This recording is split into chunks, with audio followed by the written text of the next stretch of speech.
अस्सलामु अलैकुम आज रनो सब्ज सब्ज हाक तो यह हाक रनो खास कर तिमन बापत यम तिल बगैर स्यून खेवान तो वमेद तुह वह अजुक सब्ज हाक पसंद तो पकि करो जल्दी जल्दी शुरू बह गोस पन्ने वारि मज तो अत मज रोमुत यह हाक ब्योल तो अत हाक तल खचम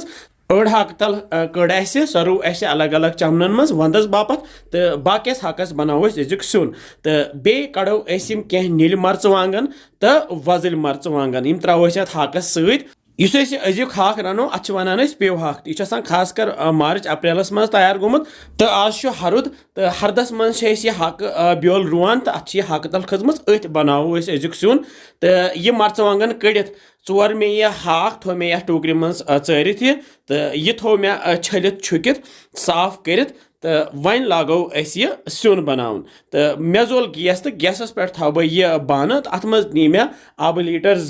तो आब गरम गस्ती त्रो यह हाक अथ मज हाक अगर सब्ज सब्ज थवन तो अस पज ये कन सह गोत आबस मज ग्रकनाउन तो ये त्रो यन नून चमचे तो पे थोस वन ढकन तो दिमो वन ये फकर ये बानस मज तो क्या टाइम गसित ये फकर लगान हेको येन प्रेशर कुकरस मज फकर दित यम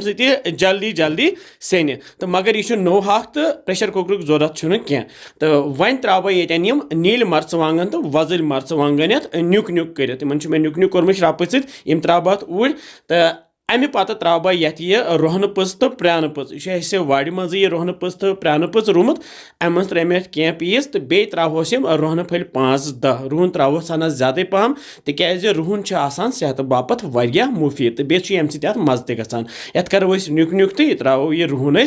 अथ हाकस सती तो अमे पत्त त्रो मसाल बह त्रो ये गोथ यह बड़ ٲلہٕ पाउडर ओड़ चमच बे त्रोस बह यह शोंठ पाउडर ओड़ चमच बे त्रो बह ये दानवल पाउडर 1 चमच तो बादियान पाउडर 1 चमच हेको ये लेदर चमच ओड़ त्रित मगर बह त्रो लेदर कह तिज मे थवन हाक सब्ज सब्ज तो अमे पत्त रलावो मसाल ये हाकस सत तो येन त्रो वन बे आब बह त्रो यह आबस 1.5 कप बे